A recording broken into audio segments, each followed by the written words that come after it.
Olá pessoal, tudo bem? Como é que vocês estão?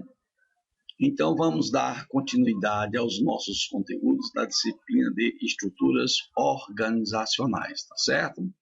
Na aula de hoje, apesar do tópico apresentar produtividade e competitividade na organização, nós vamos tratar nesta videoaula somente sobre produtividade, ok? Então vamos lá.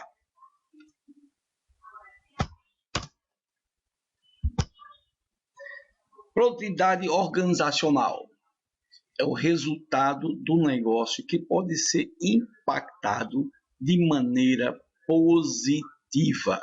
Então veja só, pessoal, como é que você consegue mensurar se a organização, se a empresa, ela foi produtiva ou não?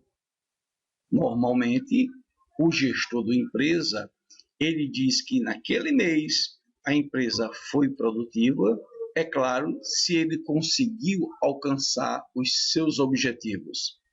Que objetivos são esses? Os lucros, não é?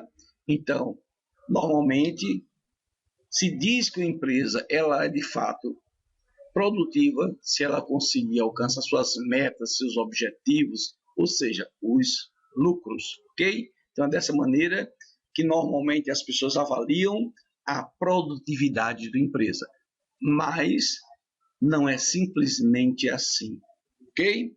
Então, vamos dar continuidade. A produtividade organizacional está diretamente relacionada com a aquisição de subsídios, processos e a comercialização de produtos. Então, pessoal, não é simplesmente somente se houve a obtenção de lucros ou não no final de cada mês, mas sim tem que avaliar o que foi que entrou dentro da empresa para que pudesse ser transformado e gerar um produto que a empresa pudesse comercializar. Então, quando a gente coloca todas essas etapas, todos esses elementos dentro do processo organizacional, nós podemos dizer ao final se a empresa foi produtiva ou não, ok? Vamos lá. Então, nós temos um gráfico aqui que ele dá esse conceito de produtividade, né? Então, vamos aqui tentar apontar aqui. Então, nós temos esse gráfico, ele representa toda a cadeia de valores que uma empresa possui, desde a entrada de tudo o que se faz necessário para a empresa funcionar, todo o processo de transformação, todos os elementos que compõem o processo de transformação e, consequentemente, a externalização da empresa através da saída de seus produtos, ok? Então, nós temos aqui o que a empresa recebe do ambiente externo. Ela recebe o quê? Materiais, que são os insumos de uma forma geral, né? Que ela necessita, matéria-prima, outras coisas que ela utiliza para a produção dos seus produtos.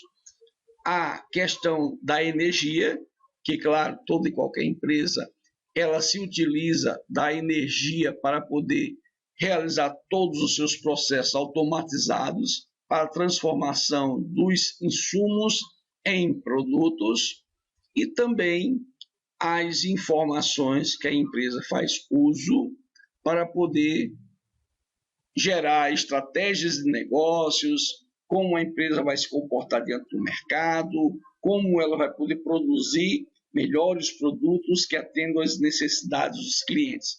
Aqui nós podemos dizer que essas informações que são provenientes do ambiente externo, elas podem ser adquiridas através de uma pesquisa de mercado. A empresa realiza uma pesquisa de mercado para saber qual o nível de satisfação dos clientes sobre um determinado produto, qual a necessidade de um novo produto que os clientes desejam ter. Então, isso é interessante, são informações que entram no sistema de informação da empresa e, a partir daí, podem ser criadas estratégias de novos negócios, ok? Então, tudo isso que é proveniente do meio externo, do ambiente externo, é chamado de input.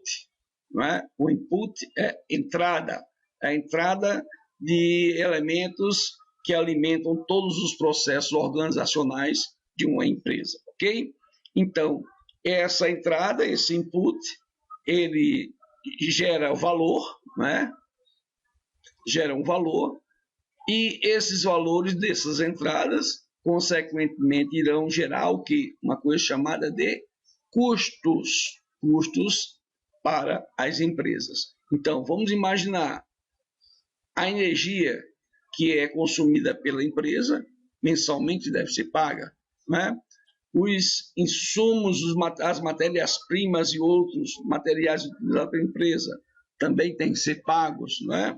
A informação, para que você tenha acesso à informação, você tem que se utilizar de alguns dispositivos como questionários, né? Esse questionário pode ser online ou pode ser impresso. Você vai ter que ter custos com pessoas para poder aplicar esses questionários, ou seja, o acesso à informação também vai gerar um valor que pela empresa é vista como custos, ok? Que esses custos eles devem fazer parte no momento da precificação do produto da empresa. Então, depois que nós temos a entrada, né, dentro da empresa de todos esses elementos, nós temos aqui a própria organização realizando todo o processo de transformação. E o que é que a empresa utiliza para poder processar todas essas entradas? Ela se utiliza de tecnologias, ela se utiliza de insumos, ela se utiliza dos materiais, né, que são provenientes do ambiente externo, ela utiliza o que? Colaboradores, os seus recursos humanos, que são tão importantes para toda e qualquer empresa, ela necessita de ter procedimentos, né? Como as coisas devem ser feitas para se alcançar os objetivos, e também existem os processos, quais são as etapas de execução de todo e qualquer procedimento. Ok? Então, tudo isso aqui faz parte da transformação dentro de uma organização. E é claro que, ao ser trabalhado toda essa transformação, vai ser gerado o quê? Um produto que vai ser colocado no mercado para consumo dos clientes. Essa saída do produto ou dos produtos da empresa é chamado de output, certo? Então, nós temos outputs como sendo a saída, que são, de fato, os produtos da empresa. E quem é que consome esses produtos? Os clientes, ok? Os produtos que saem das empresas, elas possuem um valor da qualidade do produto que a empresa conseguiu produzir, certo? É claro que nós temos que levar em consideração que o item qualidade é um conceito muito subjetivo de cada cliente. Então, cada cliente tem o seu conceito de qualidade, certo? E é claro que esta saída, por meio dos produtos da empresa, vai gerar uma coisa chamada de faturamento. Este faturamento, ao final de cada mês, dependendo do que entra e o que sai da empresa, né, ela pode significar um lucro ou não, tá certo? Então vamos tentar entender o que de fato é essa produtividade. Pronto, produtividade é igual que a saída sobre a entrada. Então vejam só, como é que eu posso dizer isso? Eu posso dizer aqui que eu tenho o que eu necessito para se produzir os produtos de uma empresa, eu vou ter a geração dos produtos da empresa. Então, a relação é essa, o que eu consigo produzir com o que entra dentro da empresa para a produção dos respectivos produtos. Então, eu posso dizer que houve uma produtividade. Vamos imaginar, se eu compro aí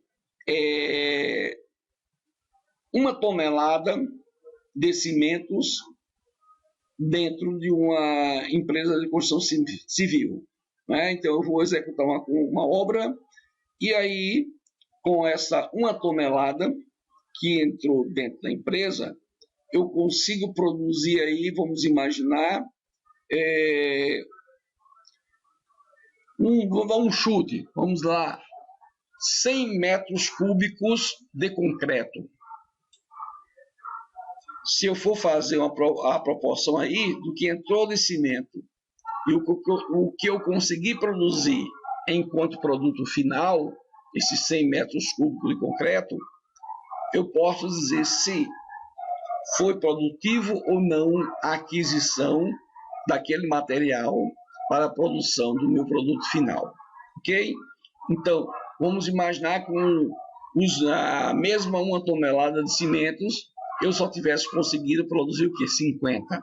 Então, se com 1 tonelada eu conseguir produzir 100 metros cúbicos, e uma outra vez, com as mesmas 1 tonelada de cimento, eu só consegui produzir 50, então a gente consegue ver essa relação do que foi produtivo e o que não foi produtivo. Ok?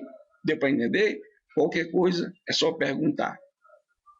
Depois, nós temos aí uma coisa chamada de taxa de valor agregado.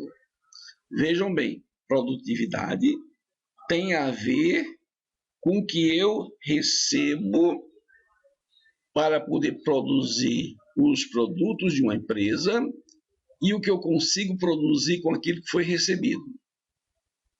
Então, se realmente compensar, eu vejo se compensa ou não, se o material de entrada é pouco e a produção final também é pouca, tá?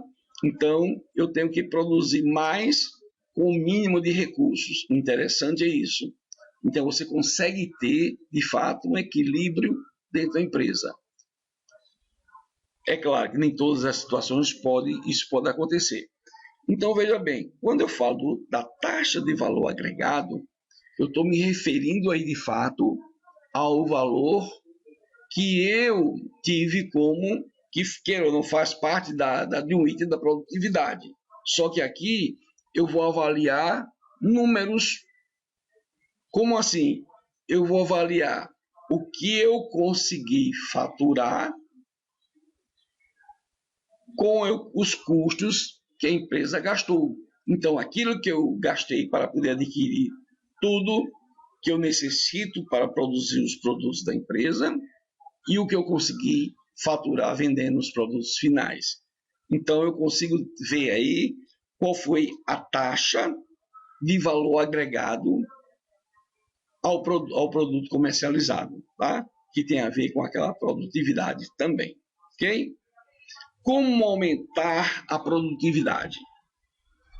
Inovação de processos administrativos. Então, se você percebe que algo está inviabilizando a produtividade da empresa, então, primeira coisa, vamos ver o que há de errado dentro do processo administrativo da empresa. Será que o layout de produção ele está montado segundo uma sequência lógica para que todo o processo ele tenha continuidade e não fique parando para poder se deslocar de um lugar para o outro distante para continuar a produção?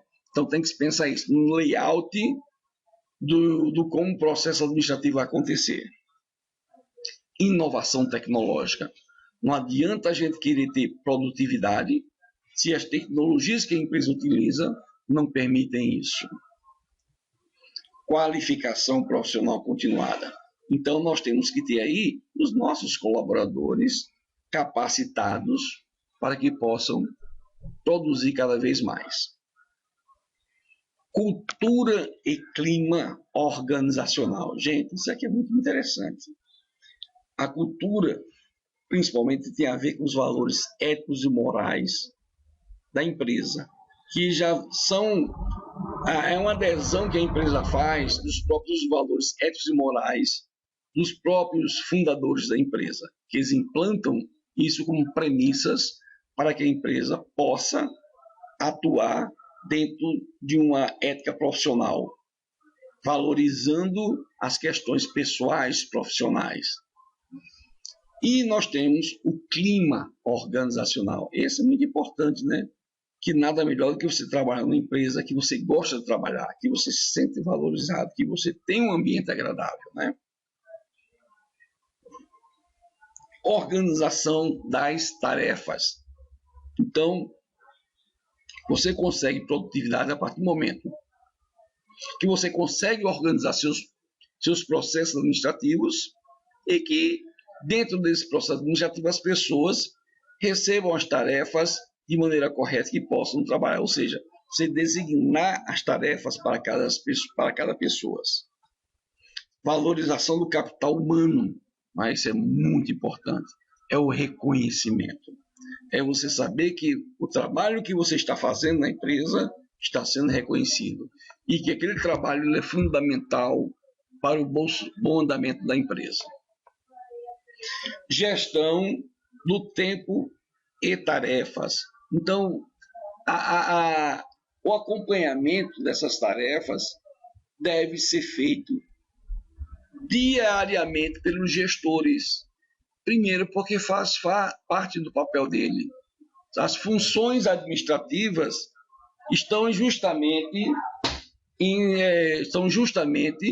inseridas no dia a dia do gestor, que é planejar, organizar, dirigir e controlar.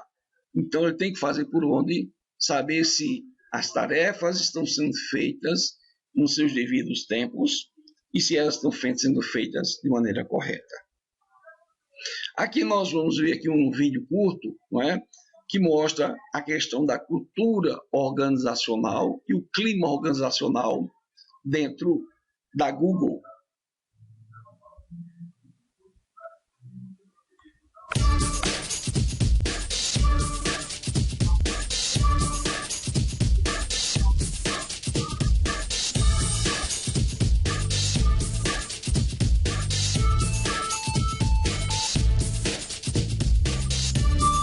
A gente quer tudo perfeito, mas a perfeição não existe.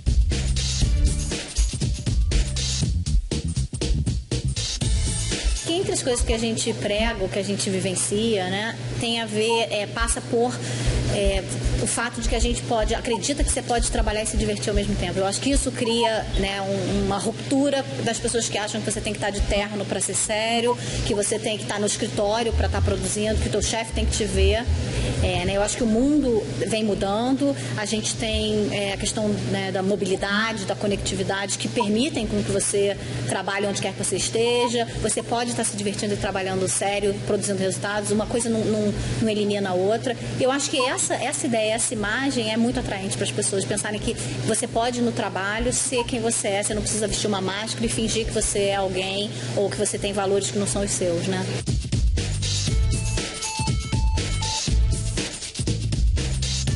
Uma das perguntas que me fazem é: como é que a gente faz para que as pessoas não venham, principalmente os jovens, recém-formados, estagiários, passem o dia jogando ping-pong, jogando sinuca ou videogame? Acho que a gente contrata pessoas que são pessoas realizadoras, pessoas que querem crescer, aprender, se desenvolver, entregar, e elas vêm fazendo isso na vida delas, seja acadêmica, seja profissional. Eu acho que você pode se divertir, mas eu quero realizar, eu quero entregar coisas, e assim são os funcionários do grupo. E depois o próprio ambiente se autorregula. Então, se você chega alguém com essa ideia equivocada de que eu vim para o Google e eu vou passar o dia me divertindo, o próprio ambiente vai contê-la. Por quê? Porque você não tem com quem jogar ping-pong o dia inteiro.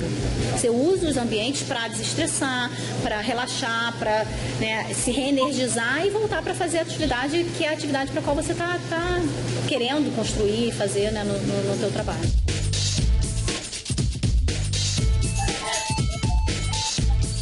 O Google Brasil já tem quase 700 funcionários e a nossa faixa etária atualmente é de 31 anos. A gente tem objetivos estipulados, né? Todos os funcionários têm o que a gente chama de OKRs, que é Objective and Key Results, que são os objetivos acordados para o período, e a gente faz uma avaliação sim para ver como é que estão os resultados, como é que eles estão sendo atingidos. Até porque é uma meritocracia, então a gente precisa assegurar que a gente está medindo para saber quem são os melhores, né, resultados e poder reconhecer e remunerar de acordo. Aí depende do trabalho da pessoa, da área que ela trabalha, você vai ter metas individuais, metas do grupo, metas coletivas, isso varia realmente de acordo com o conteúdo do trabalho, do projeto, da área da pessoa. A gente tem feito um esforço, continua fazendo e vai continuar nos próximos anos, porque a gente ainda não está nem perto de onde a gente quer estar, na questão de diversidade. O ambiente do Google é um ambiente onde as pessoas precisam trabalhar em equipe, colaborativamente. Ninguém faz nada sozinho, ninguém realiza nada sozinho. Pessoas que querem questionar o status quo, que querem inovar, que são criativas, isso tudo faz parte do nosso DNA. E são características pessoais mescladas com diversidade, né? A gente acredita que o desenvolvimento de carreira pertence ao funcionário, né? Então a gente não faz um trabalho de, como algumas empresas fazem, de definir os próximos passos. Bom, existe algum programa de formação de liderança? Existe. A gente tem vários diferentes, além de um programa estruturado, a gente tem vários treinamentos específicos, e aí é interessante que a gente procura fazer isso também de forma global, porque um grande benefício de treinamentos que a gente ouve dos funcionários não é só o conteúdo que eles aprendem, mas o network, a relação que você estabelece com pessoas que no dia a dia talvez você não tivesse a oportunidade de trabalhar. A gente tem, por exemplo, licença paternidade de 4 semanas, né? Uma coisa que funciona no mundo todo, independente da legislação. No caso da morte de um funcionário, que a gente espera que não aconteça, mas em caso venha acontecer, durante 10 anos o cônjuge dessa pessoa vai receber metade do salário, né? Por 10 anos, e os filhos R$ 1.500 até fazer 18 anos, ou se eles estiverem estudando até 24. A gente tem, por exemplo, entre os nossos benefícios, o fato de que quem tem cachorro pode trazer o cachorro para o trabalho. A gente tem as que a gente chama de micro kitchens, as mini cozinhas, onde tem bebidas, sucos, refrigerantes, fruta.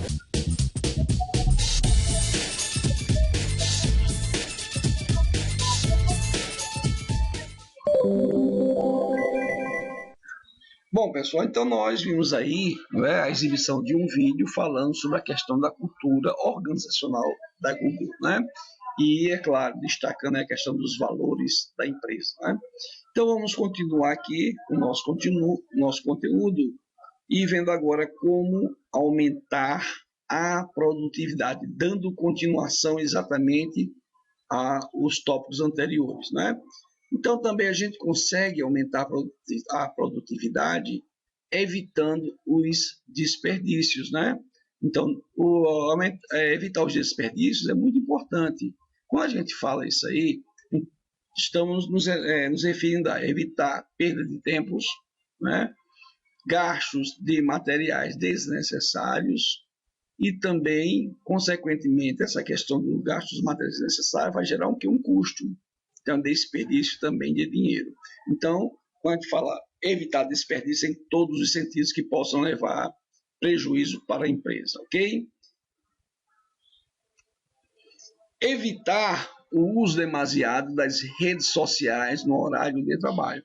Vejam que no vídeo nós vimos que os colaboradores da Google, eles têm total liberdade para poder, em momentos de estresse, né, procurar um local para poder relaxar, para poder escutar uma música, assistir um vídeo, jogar, ou seja, ele consegue passar por um processo de distensionamento, né? Ou seja, tirar toda a carga de estresse.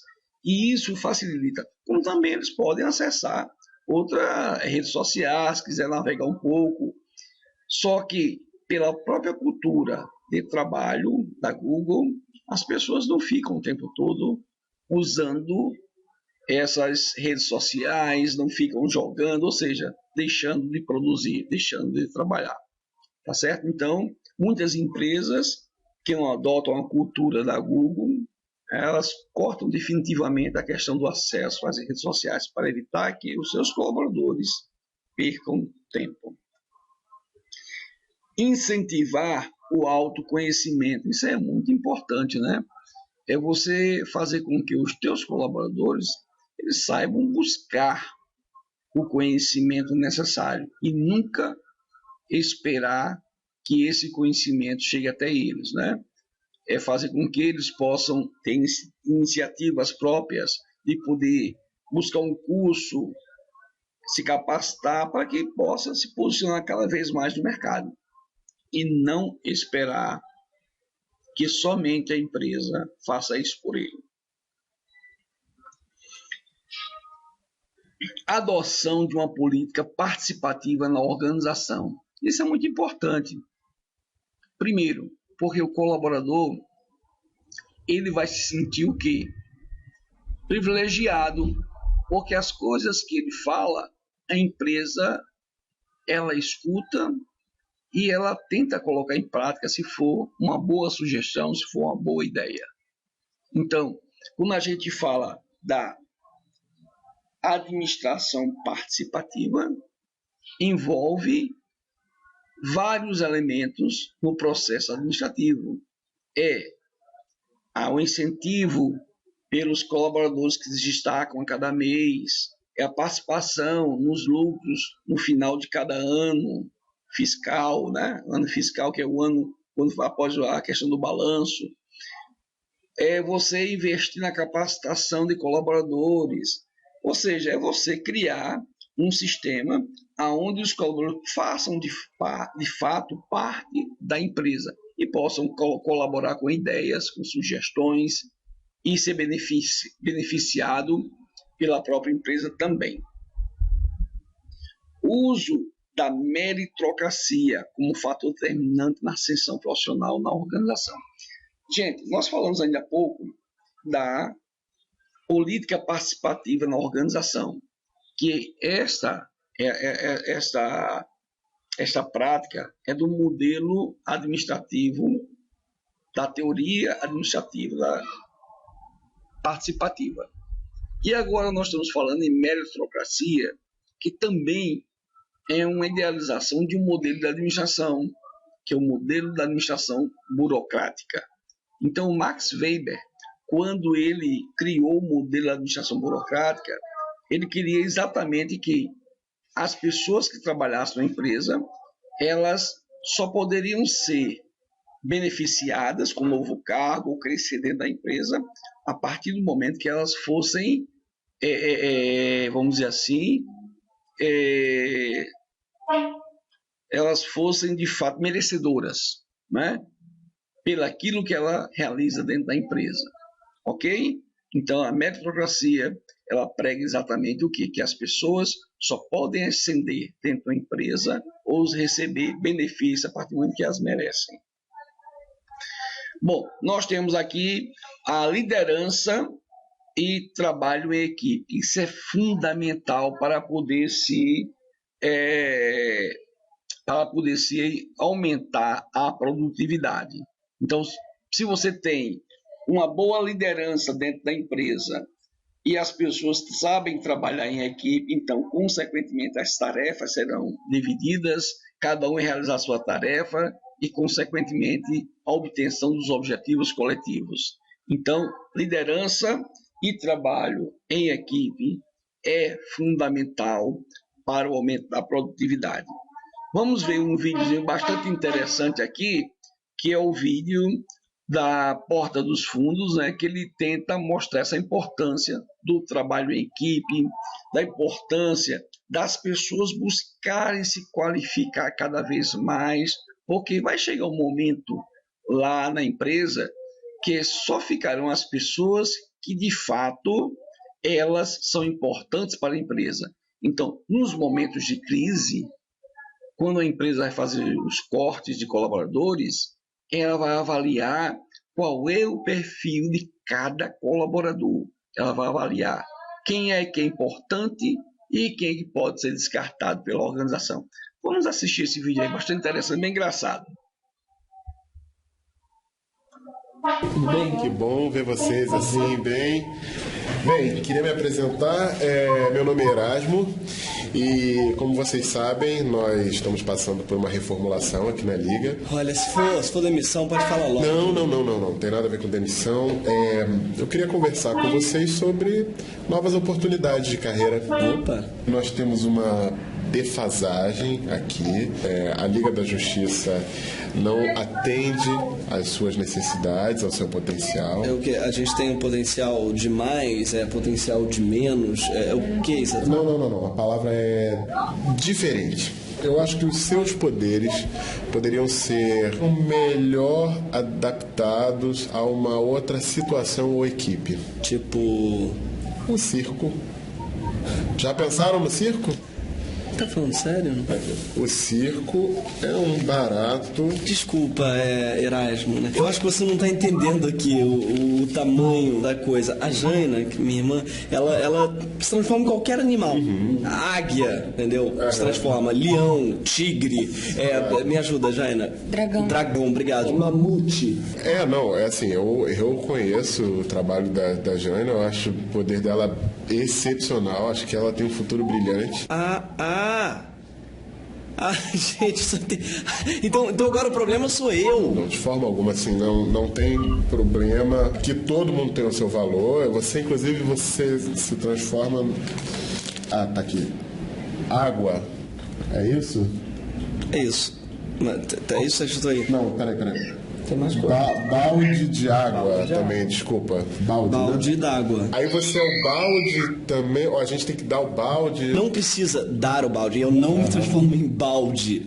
Ela vira uma águia, traz o balde pra mim, no caso, e eu encho o balde, porque no caso eu virei água. Então ela poderia se transformar num dragão que cospe fogo nas pessoas, algo parecido. Mas ela se transforma em pássaro.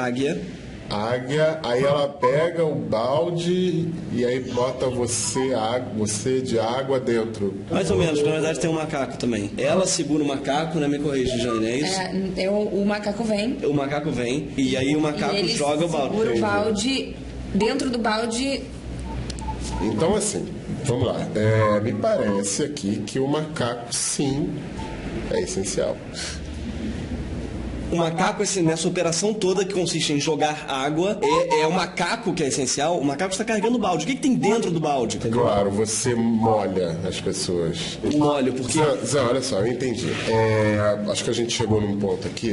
O pessoal está tendo uma certa dificuldade para te encaixar. Eles acabam pegando missões que ou tem que ter poça, ou tem que ter balde d'água, ou estaca de gelo.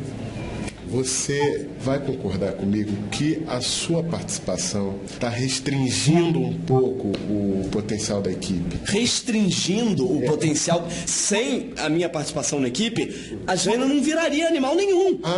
Porque aí tem um negócio do anel, né? Que vocês batem o anel. Exatamente. Porque a gente já pensou nisso até, assim. Porque isso aí poderia ser, de repente, poderia ser um cabo de vassoura, que aí tem esse compartimento aqui pro anel. Agora, uma outra opção é o macaco. Eu acho que resolve. Se um macaco... O macaco com anel? Dá. Dá, Jaina. Eu acho que rola o macaco. Então tá, fica aí com ele.